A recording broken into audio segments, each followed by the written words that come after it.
Welcome to Korean Mallus. Use for my talent എന്ന ഡ്രാമയുടെ final എപ്പിസോഡിൻ്റെ തുടക്കത്തിൽ ജുൻജെ വിദേശത്ത് പഠിക്കാൻ പോകാനുള്ള ഇൻ്റർവ്യൂവിന് തയ്യാറെടുക്കുകയാണ്.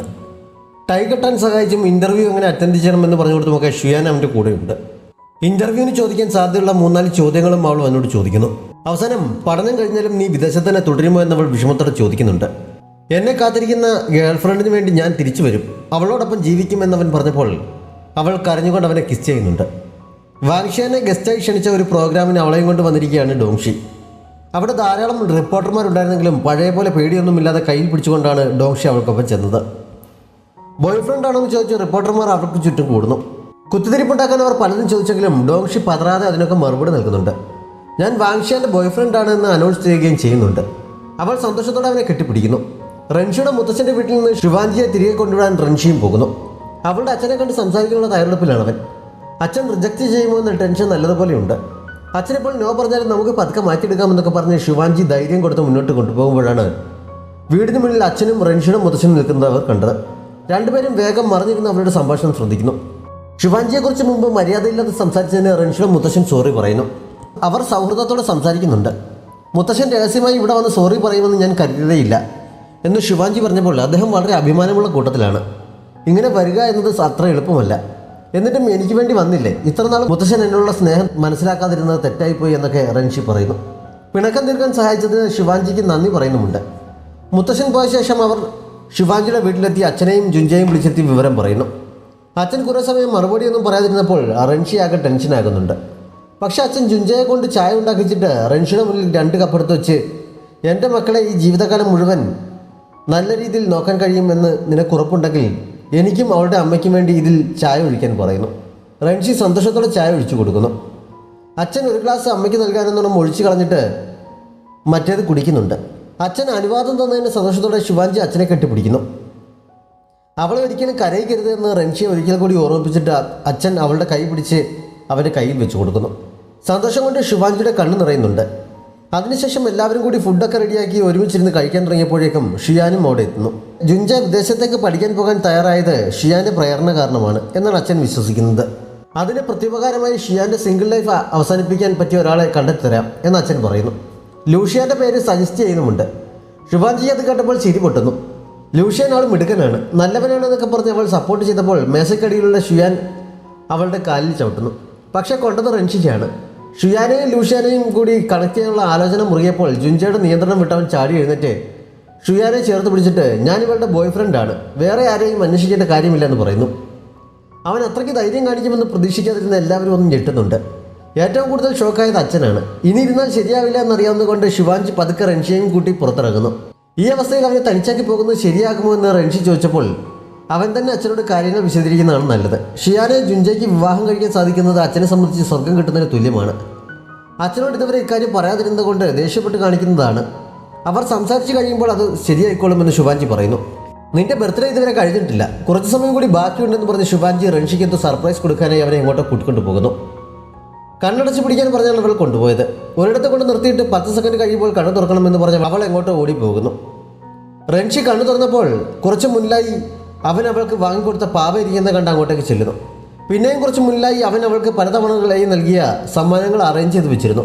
അവസാനം ഏറ്റവും പുറകിലായി കേക്കും കയ്യിൽ പിടിച്ച് നിന്നിരുന്ന ശിവാൻജിയുടെ അടുത്ത് അവൻ എത്തുന്നുണ്ട്. എന്തെങ്കിലും മനസ്സിൽ ആഗ്രഹിച്ചിട്ട് മെഴുകുതിരി ഊതി അണയ്ക്കാൻ അവൾ പറഞ്ഞപ്പോൾ അവൻ കണ്ണടച്ച് ശിവാൻജി എപ്പോഴും ഹാപ്പി ആയിരിക്കണമെന്ന് ആഗ്രഹിക്കുന്നുണ്ട്. അവൻ വീണ്ടും മെഴുകുതിരി അണയ്ക്കാൻ തുടങ്ങിയപ്പോൾ ഇത്ര സ്പീഡിൽ അണയ്ക്കുന്നത് ശരിയല്ല, നിനക്ക് വേണ്ടി ഞാൻ വിഷ് ചെയ്യാമെന്ന് പറഞ്ഞ് അവൾ കണ്ണടച്ച് അവൻ എപ്പോഴും ഹാപ്പി ആയിരിക്കണം എന്ന് ആഗ്രഹിക്കുന്നുണ്ട്. റൻഷി കണ്ണടച്ച് നിൽക്കുന്ന അവളെ കിസ് ചെയ്തിട്ട് മെഴുകുതിരി അണയ്ക്കുന്നു. അവളുടെ കയ്യിൽ നിന്ന് കേക്ക് വാങ്ങി സൈഡിലേക്ക് വയ്ക്കുന്നുമുണ്ട്. ശിവാൻജി അവളുടെ അടുത്തേക്ക് ചെന്ന് ഐ ലവ് യു എന്ന് പതുക്കെ പറയുന്നുണ്ട്. ഞാൻ ശരിക്കും കേട്ടില്ല, ഒന്നുകൂടി പറയാൻ അവൻ പറയുന്നു. അവൾ വീണ്ടും പറഞ്ഞപ്പോൾ നീ ആദ്യമായാണ് എന്നോട് പറയുന്നത് എന്ന് പറഞ്ഞ് അവൻ സന്തോഷത്തോടെ അവളെ കെട്ടിപ്പിടിക്കുന്നുണ്ട്. അടുത്ത ദിവസം നീണ്ട അവധി കഴിഞ്ഞ് റൻഷി ഓഫീസിലേക്ക് മടങ്ങിയെത്തുന്നു. അവൻ വരുന്നുണ്ട് എന്നറിഞ്ഞപ്പോഴേ എല്ലാവരും ടേബിളും മറ്റും ക്ലീൻ ചെയ്യാൻ തുടങ്ങുന്നുണ്ട്. അതുകൊണ്ടാണ് അവൻ അവിടെ ചെന്നത്. പക്ഷേ പതിവിന് വിപരീതമായി അവർക്കെത്തിക്ക് ചെന്ന് ഒരു സ്റ്റാഫിൻ്റെ തോളിൽ തട്ടി ഇങ്ങനെ ടെൻഷൻ അടിക്കേണ്ട കാര്യമില്ല എന്ന് അവൻ പറയുന്നുണ്ട്. അപ്പോഴേക്കും ഹുയുവിൻ്റെയും ഒപ്പം ശിവാൻജിയും അവിടേക്ക് വരുന്നു. അവൻ ഓഫീസിൽ ഇല്ലാതിരുന്ന സമയത്ത് ശിവാൻജി വളരെ ചുറുചുറുക്കോടെ കാര്യങ്ങളെല്ലാം നടത്തി എന്ന് എല്ലാവരും അവനോട് പറയുന്നുണ്ട്. റൻഷി എല്ലാവരുടെയും മുന്നിൽ വെച്ച് അവളെ ചേർത്ത് പിടിച്ച് നന്ദി പറയുന്നു. അന്ന് തന്നെ ഡോങ്ഷി റൻഷിയെ കണ്ട് ഞാൻ ഇവിടുത്തെ ജോലി റിസൈൻ ചെയ്യുകയാണെന്ന് അറിയിക്കുന്നു. എന്തെങ്കിലും പ്രശ്നം ഞങ്ങളുടെ ഭാഗത്തു നിന്നുണ്ടായോ എന്ന് റൻഷി ആകാംക്ഷയോടെ ചോദിക്കുന്നു. പ്രശ്നമുണ്ടായിട്ടല്ല, ഇവിടെ നിന്ന് ഞാൻ കുറേയധികം കാര്യങ്ങൾ പഠിച്ചു കഴിഞ്ഞു. ഇനി ഇവിടെ നിന്ന് പുറത്തുപോയി സ്വന്തമായി എന്തെങ്കിലും ചെയ്ത് ഉയർച്ച നേടണമെന്ന് ഞാൻ ആഗ്രഹിക്കുകയാണ്. അതിനെ അനുവദിക്കണമെന്ന് അവൻ പറയുന്നു. അവൻ പോകുന്നതിൻ്റെ വിഷമമുണ്ടെങ്കിലും അവൻ്റെ വളർച്ചയ്ക്ക് ഒരു തടസ്സമാകാൻ താല്പര്യമില്ലാത്തത് കൊണ്ട് റൻഷി അവന് പോകാൻ അനുവാദം നൽകുന്നു. പക്ഷേ നഴ്സിംഗ് ഹോമിൻ്റെ പ്രൊജക്റ്റ് ഫിനിഷ് ചെയ്യാൻ അവൻ കൂടെ ഉണ്ടാകണം എന്ന് റൻഷി പറയുന്നു. ഡോങ്ഷി സമ്മതിക്കുന്നുമുണ്ട്. റൻഷിയുടെ മൈസോഫോബിയ ഏറെക്കുറെ ഭേദമായിരിക്കുകയാണ്. അതിന് വലിയ രീതിയിൽ ലൂഷ്യൻ സഹായിച്ചിട്ടുണ്ട് എന്നറിയാവുന്നതിനാൽ റൻഷി അവനെ കണ്ട് നന്ദി പറയുന്നു. എൻ്റെ കഴിവ് കൊണ്ട് മാത്രമല്ല, ശിവാഞ്ചി നീ കൂടി മനസ്സ് വെച്ചിട്ടാണ് ഇത്ര പെട്ടെന്ന് മാറ്റമുണ്ടായത്. ഇനി ഞാൻ നിൻ്റെ കൂടെ നിൽക്കേണ്ട ആവശ്യമില്ല. നീ ഒരിക്കലും ശിവാഞ്ചിയെ വിഷമിപ്പിക്കാതിരിക്കാൻ ശ്രദ്ധിക്കണം, അല്ലെങ്കിൽ ഞാനായിരിക്കും ആദ്യം പ്രതികരിക്കുന്നത് എന്നൊക്കെ ലൂഷ്യൻ അവനോടും പറയുന്നു. ശിവാഞ്ചി അടുത്ത ദിവസം ഓഫീസിലേക്ക് പോകാൻ ഇറങ്ങിയപ്പോൾ ലൂഷ്യാൻ്റെ വീടിന് മുന്നിൽ സാധനങ്ങൾ പാക്ക് ചെയ്തിരിക്കുന്നത് കണ്ട് അകത്തേക്ക് ചെന്ന് വിവരം തിരക്കുന്നു. ലൂഷ്യാൻ തിരിച്ച് സ്റ്റേറ്റിലേക്ക് പോകാനുള്ള ഒരുക്കത്തിലായിരുന്നു. ഞാൻ കാരണമാണോ ഇത്ര പെട്ടെന്ന് തിരിച്ചു പോകുന്നതെന്ന് അവൾ ചോദിച്ചപ്പോൾ അതുകൊണ്ടൊന്നും അല്ല, ജോലിയുടെ ഭാഗമായാണെന്ന് അവൻ പറയുന്നു. റൻഷിയുമായി എപ്പോഴെങ്കിലും പിണങ്ങുകയാണെങ്കിൽ, അവനെ തിരഞ്ഞെടുത്ത് തെറ്റായിപ്പോയി എന്ന് തോന്നുകയാണെങ്കിൽ, അതിനി 10-20 വർഷം കഴിഞ്ഞാണെങ്കിലും എൻ്റെ അടുത്തേക്ക് വരാൻ മടിക്കണ്ട. ഞാൻ കാത്തിരിക്കുമെന്നവൻ പറഞ്ഞപ്പോൾ അതിൻ്റെ ആവശ്യമില്ല. നീ അത്രയും കാലം തനിച്ചു കഴിയാൻ പോവുകയാണോ എന്ന് ശിവാഞ്ചി ചോദിക്കുന്നുണ്ട്.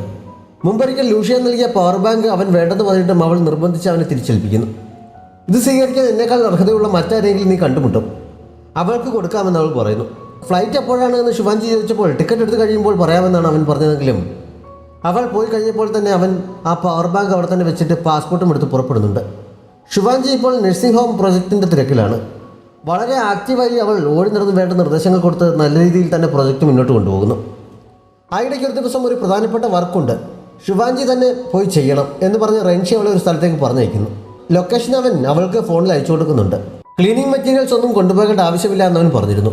അവിടെ എത്തിയപ്പോൾ ഒരു ഹോട്ട് എയർ ബലൂണാണ് ക്ലീൻ ചെയ്യേണ്ടത് എന്നറിഞ്ഞ് അവൾ ആകെ ത്രില്ലടിക്കുന്നുണ്ട്. ഓടിച്ചെന്ന് അതിനകത്തേക്ക് കയറാൻ തുടങ്ങിയപ്പോൾ അകത്താരോ പുറംതിരിഞ്ഞിരുന്ന് ക്ലീൻ ചെയ്യുന്നത് കണ്ട് അവൾ എന്തൊക്കെയോ ചോദിച്ചെങ്കിലും ഒന്നിനും മറുപടി കിട്ടുന്നില്ല. കേൾവിക്ക് വല്ല പ്രശ്നവും കാണുമെന്ന് കരുതി അവൾ അകത്ത് കയറിയിരുന്ന് ക്ലീൻ ചെയ്യാൻ തുടങ്ങുന്നു. റൻഷിയാണ് അവിടെ ഇരിക്കുന്നതെന്ന് അവൾ അറിഞ്ഞില്ല. അവൾ ശ്രദ്ധിക്കാതെ അവൻ ബലൂൺ പതുക്കെ പറത്താൻ തുടങ്ങുന്നു. കുറച്ച് കഴിഞ്ഞപ്പോഴാണ് ബലൂൺ പറന്നുയർന്നത് അവൾ ശ്രദ്ധിച്ചത്. ആകെ പേടിച്ച് പിന്നിലേക്ക് മാറിയപ്പോൾ റൻഷി എന്നവളെ പിടിക്കുന്നുണ്ട്.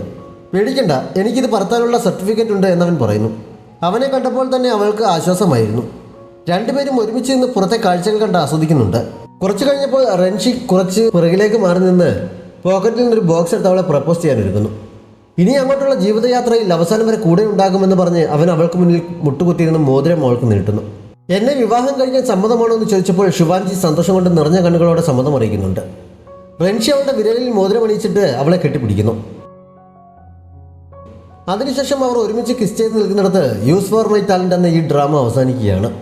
നമ്മുടെ ചാനലിലൂടെ നിങ്ങൾ കാണാൻ ഏറ്റവും കൂടുതൽ ആഗ്രഹിക്കുന്ന ഡ്രാമകൾ കമന്റ് ഇട്ടാൽ കൂടുതൽ പേർ റെക്കമെൻഡ് ചെയ്യുന്ന ഒരു ഡ്രാമ കൂടി ഉടനെ സ്റ്റാർട്ട് ചെയ്യാം. ഇപ്പോൾ തുടങ്ങിയ from now on short time എന്ന കൊറിയൻ സീരീസ് എല്ലാവരും കണ്ടു നോക്കണം, തീർച്ചയായും ഇഷ്ടപ്പെടും. മറ്റൊരു ഡ്രാമയായി വീണ്ടും കാണാം. ഏതെങ്കിലും കൂട്ടുകാർ സബ്സ്ക്രൈബ് ചെയ്യാതെ നമ്മുടെ ചാനൽ കാണുന്നുണ്ടെങ്കിൽ വേഗം തന്നെ മറക്കാതെ സബ്സ്ക്രൈബ് ചെയ്യുക. നോട്ടിഫിക്കേഷൻ ലഭിക്കുന്നതിനായി ബെല്ലൈക്കൺ കൂടി അമർത്തുക.